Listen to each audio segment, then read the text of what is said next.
This screencast demonstrates how to upload an image from your computer to Canvas and embed it in a page. So we're going to start here with a completely blank new page. It's pristine. Let's give it a name. We'll call it dog page. That's a promising name, isn't it? And so what we're going to do is put our cursor right in the rich content editor. And what we want to do now is insert content into page. There's a menu over on the right hand side of the page. You'll see that we can insert links, we can insert files, or we can insert images, and that's what we'd like to do right now. So I'm going to click on that. And you can see that there are already images here. These are images that I have previously uploaded to this course. But right now I'm not interested in any of these images. I'd like to upload a new image. So I'm going to click on that. Then it's going to allow me to browse my computer and find the image that I'd like. And the image that I'd like is called Bliss Dog. So I'm going to select that. Then I'm going to click Upload. Alright, and here you see that we have an image of a very blissed out dog.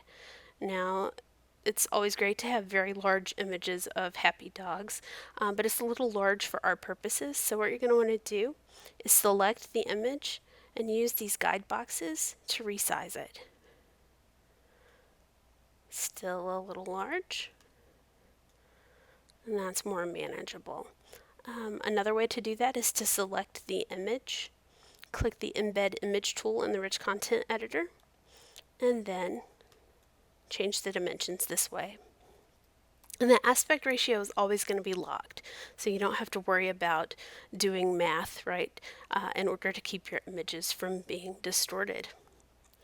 All right, you'll recall when we talked about accessibility that we discussed alt text.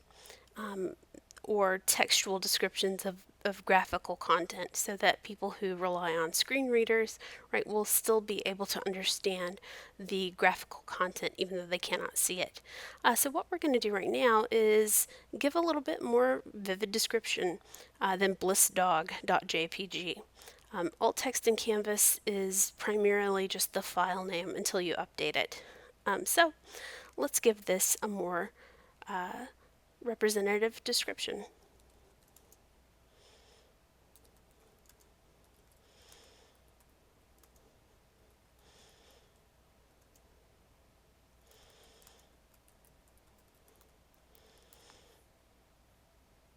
And then we'll click Update. Alright, now we have our image.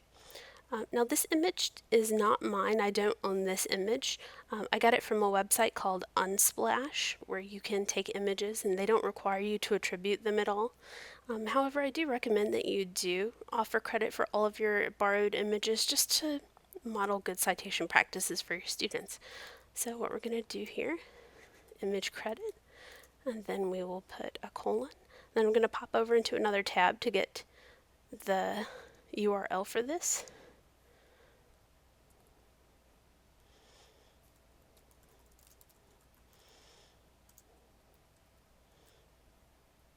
I'm just going to add a link to that. So if anybody wants to go to that image on their own, they can. And then I'm going to indicate that this is part of the public domain. Then I'm going to hit Save and Publish. And now we have a page that features a very happy dog.